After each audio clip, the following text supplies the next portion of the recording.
Amigo mío, ¿te gustaría saber cuál es uno de los más grandes arrepentimientos que tuvo Rimuru al momento de nombrar a todos los ogros una vez él mismo adquirió una forma humana? La respuesta es sencilla. Él estaba disfrutando muchísimo ser cargado por Shion y llega un momento del capítulo número 11 en donde ésta lo sienta para ofrecerle una taza de té. En la novela es té, en el anime es un pequeño souvenir, un poquito de alimento. Resulta que Rimuru, al no conocer muy bien cómo era la capacidad culinaria de su nueva secretaria, se confió, y su más grande arrepentimiento de ese momento fue haberse transmutado en la forma humana, porque él reconocía que si hubiera estado en modo slime, hubiera sido mucho más sencillo tener que afrontar ese alimento contaminado lleno de toxinas, pues simplemente le bastaría activar su habilidad depredador, absorberlo y poder procesar el veneno como si fuera el cuerpo de algún otro monstruo. No obstante, al acatar su forma humana tendría que obligar a sus papilas gustativas a saborear el dulce sabor de la muerte. En el anime, él maldice a Gobuta. Haciéndole caso al gran sabio, toma la cuchara y se la introduce en su boca sin la necesidad de consultarle. En la novela, quien lo salva es Gobuta gracias a su imprudencia, pues cuando él mira esa taza de té, vuelvo y repito, en la novela es una taza de té, él simplemente piensa que le habían fabricado eso para él. Era un agradecimiento por todo el trabajo que no había hecho. Lo tomó sin preguntarle a Rimuru, sin preguntarle a nadie más. Y aunque alguien trató de detenerlo, él simplemente lo bebió. Y ahí fue como Ramiro se salvó. Damas, caballeros, por favor sean todos ustedes bienvenidos a este emocionante video. El nombre de este servidor es el viejo Mikael. Les trae curiosidades de la anime novela de la Tenseichi Transline Batman en su capítulo número 11 de la primera temporada. Así que si te interesa, por favor mi hermano, ponte cómodo, jalemos una soda juntos y empecemos con número 1. Lo dije en el video anterior, pero realmente Shuna es una maestra en la costurería. Cuando ella estaba siendo la princesa de los ogros, siendo su chamán, era la persona que se encargaba de confeccionar todos los atuendos ceremoniales. Además, también tenía conversaciones profundas con Kurobe para poder combinar los hilos cómodos con las placas de acero y hacer armaduras mucho más ligeras, cómodas y suaves, fáciles para cualquier tipo de enfrentamientos. Número 2. Quiero que todos tengan en cuenta que Rimuru siempre tenía una gran fantasía con las secretarias, y cuando vio a Shion con esa apariencia, con ese busto, con ese porte, algo dentro de su corazón quiso hacer la secretaria. La razón por la que ella empezaría a utilizar este traje tan característico simplemente sería por petición de su maestro, pues ella, inconscientemente, estaba cumpliendo una de las más grandes fantasías que Rimuru tenía mientras aún era Mikami Satoru. Número 3. En el momento en el que Shion evolucionó desde ogro a Kishin, logró adquirir dos habilidades particulares que se desenvolverían a lo largo de todas las demás temporadas. La primera es cuerpo de acero. Le da una constitución física increíblemente fuerte y duradera, permitiéndole que los ataques convencionales, suaves o débiles no sean capaces de ni siquiera penetrar su piel, cual Trumita. Y la segunda es fuerza hercúlea, correspondiente a la capacidad de resistencia inigualable que había logrado adquirir. Ahora, Shion era capaz de causar golpes de proporciones titánicas, dos habilidades en combo que convertían a ella en una auténtica guerrero y berserker. Número 4. En el video anterior les dije que Shuna decidió ser la chamana de Rimuru, la oráculo, aquella que transmitiría su palabra, y esta posición se la ganó cuando empezó a discutir con Shion en esta escena. Fue en este preciso momento cuando él le propuso que en sus ratos libres le colaborara en su cuidado o en su manutención. Esta le replicó: entonces esto me convierte en tu chamán, ¿cierto? En la voz que representa tu voluntad. Él no sabía exactamente cuáles eran las implicaciones de esa palabra, pero simplemente las aceptó. De una forma ignorante, dijo que sí. Número 5. La habilidad que ganó Zoe es duplicación de sombras. Esta curiosamente es perteneciente de las artes oscuras de los ogros y también una forma degenerada de la habilidad de réplica de Ifrit.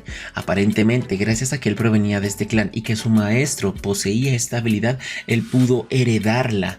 Y curiosamente sus clones pueden compartir sus sentidos, pueden pelear de la misma forma que el mismo titular, pero no pueden utilizar magia y son demasiado frágiles, basta un solo corte para que desaparezcan.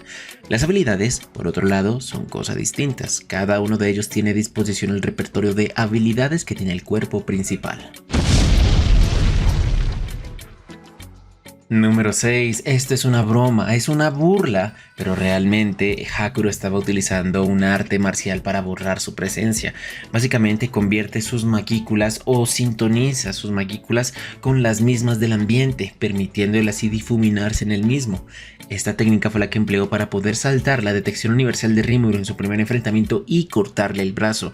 No es una habilidad que se adquiere, sino más bien es un arte que se aprende, cualquiera puede realizarlo, pero requiere cientos de años de preparación y de maestría. Se dice que Hakuro es lo que llamarían un verdadero samurái solitario. En este mundo dedicó toda su vida a perfeccionar las artes marciales. Si existieran las redes sociales o los medios, él sería un hombre muy famoso, pero en este mundo simplemente está condenado a guardar grande conocimiento y solamente legarlo a unos pocos. Número 7. Gobota sí visitó el más allá. Nuestro Goblin, al momento de tragarse esa cantidad de veneno, pudo sentir cómo su alma se salía de su cuerpo, pudo sentir cómo su propia vitalidad empezaba a vagar desde este plano y trascendía. Estaba cruzando el río, según se dicen sus palabras, pero de repente escuchó una hermosa voz femenina. Solamente es presenciable cuando alguien o cuando un monstruo sube de nivel, la cual le dice resistencia contra el veneno adquirida. Él dice que esa voz le pertenecía a Dios y una vez evocó esas palabras, le entregó la habilidad y lo arrastró a las malas desde el otro lado del río hasta este mundo y así él se pudo levantar. Fue un poco perverso por parte de todos los miembros de los generales de Rimuru, de sus principales administradores, dejar el cuerpo de Gobota tirado en el anime dentro de esa misma sala. En la novela, esta reacción, este acontecimiento ocurrió justo en la entrada cuando estaban esperando a los caballeros Lizardman y él se pudo recuperar en tiempo real y después de levantarse, luego de sobrevivir a eso, lo ponen a enfrentarse a un monstruo nombrado. Pobrecito sea nuestro Goblin. Rayos, pobres goblins, ellos siempre han sido la raza más desgraciada, más infeliz y más maltratada por todas las demás especies en cualquier universo. Y Tensei Chitara no es la excepción. Miren, hay un asunto bastante cruel con ellos. Resulta que, sin importar qué banda escogieran, fueran ogros o fueran orcos o fueran lizardman, ellos simplemente iban a ser esclavos o carne de cañón. Si se unían a los orcos, ellos, pues, por piedad, simplemente estarían al lado de ellos, colaborándoles, reuniendo cadáveres o siendo devorados en caso de que la hambruna sea más grande. Y si escogían a los lizardman, estaban condenados a morir de hambre o ser la carne de cañón del ejército de los enemigos. Habían 7.000 goblins para un ejército de 200.000 orcos. Ellos simplemente serían la primera línea, se encargarían de enfrentarlos en la primera oleada y todos morirían de no ser por la intervención de Rimuru y sus Kijin. Número 9. Kabal y Kurobe se llevan muy bien ya que ambos son artesanos maestros que han dedicado toda su vida a la forja. Rimuru sabía que sus talentos eran increíbles. Kabal tenía una experiencia asombrosa para fabricar equipamiento mágico y Kurobe tenía la habilidad de investigador que le permitía imbuirle efectos mágicos a las armas que él fabricaba o a las habilidades que él poseyera y que comprendiera. Entonces, estos dos podían formar un excelente equipo y crear investigaciones mágicas para crear objetos asombrosos. Rímuro sabía que tenía que dejarlos ser, no podía exigirles sacar en más un montón de espadas con cierta característica. Él tenía que permitirles a estos experimentar sin la necesidad de tener la urgencia de fabricar productos. Por lo tanto, él les entregó varios aprendices. Los aprendices se encargarían de crear los objetos que la ciudad necesitará, mientras estos crearían los diseños, los prototipos, los pasarían a sus aprendices y estos los fabricarían en masa. Número 10. La ciudad de Tempesto tiene un sistema de alarmas bastante complejo, útil y servicial, compuesto por los clones de Zoe, quienes están dispersos en los puntos focales, en los puntos en donde llegan las intersecciones, y se puede ver claramente quién se acerca o quién se va del pueblo. Una de las copias de Zoe activó una alarma, se acercaba el ejército de los hombres lagarto, enviaron a un emisario y lo primero que dijo cuando llegó fue: entreguen toda la comida, llegaremos aquí en 3 horas y esperamos que todos ustedes, aldea de duendes, hayan preparado un festín, entreguen todas sus provisiones y prepárense para unirse al ejército de los hombres lagarto. Número 11. Los hombres lagartos suelen ser generalmente monstruos de categoría B-.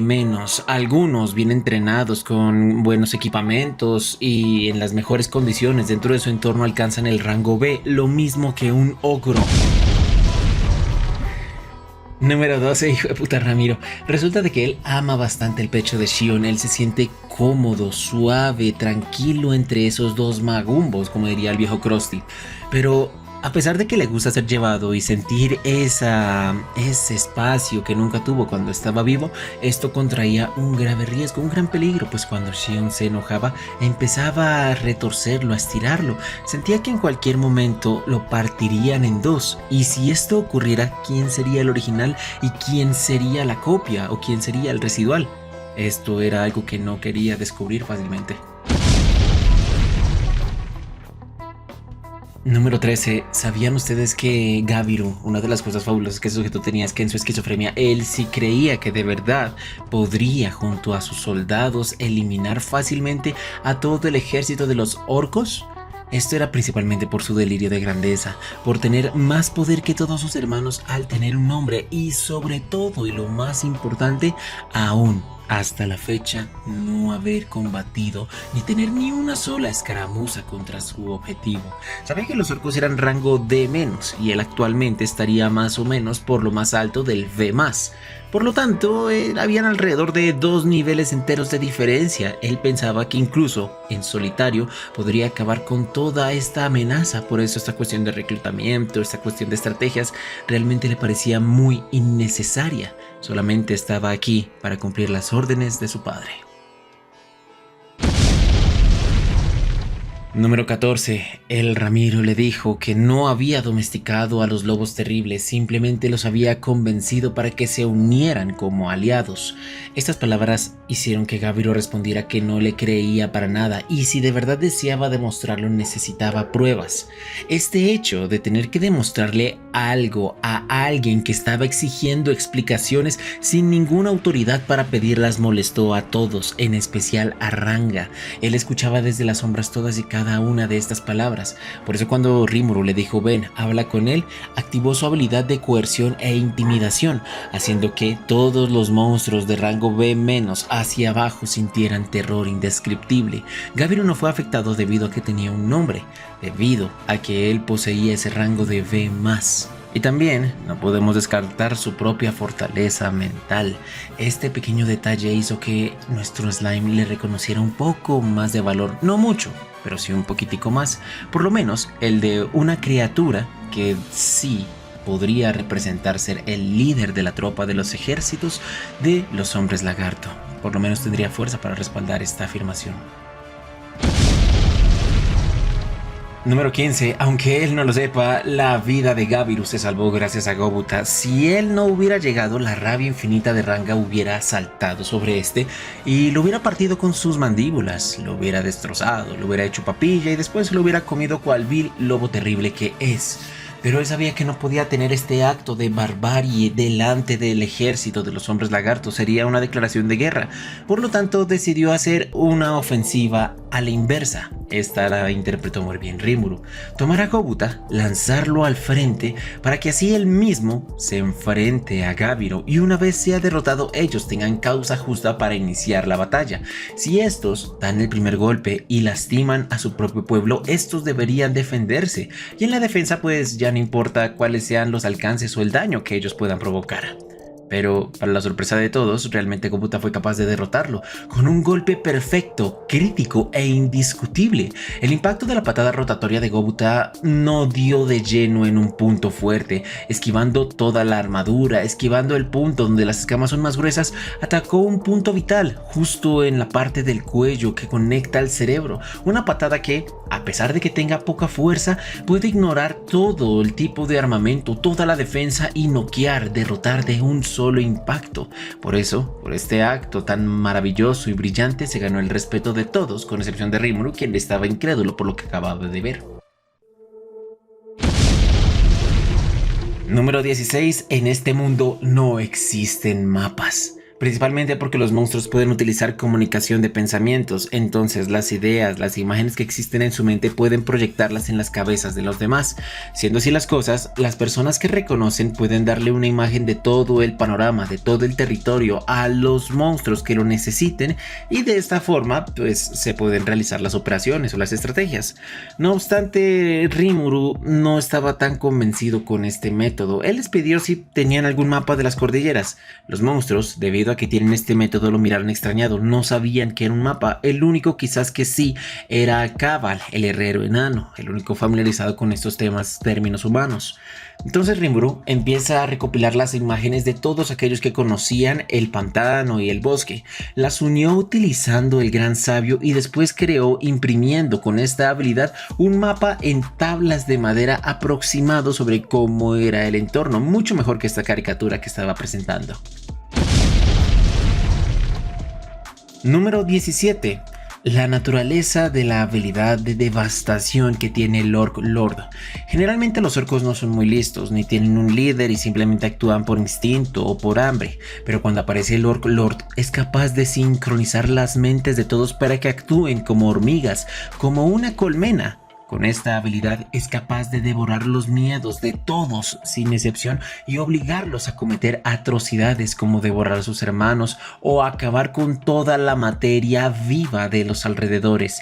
Sean plantas, sean carne, sean insectos, no les importa, se convierten en devastadores, en una plaga de mangostas que arrasan todo a su paso. Número 18. Y finalmente Trainy, cuando apareció delante de todos ellos, no fue de esta manera tan llamativa, sin llegar a la puerta, no. Trainy en la novela caminó por toda la ciudad, golpeó el punto central en donde estaban la reunión de todos los capitanes y ahí se presentó. Lo hacía para no asustarlos, para que no sintieran de que habían intenciones maliciosas detrás de su petición.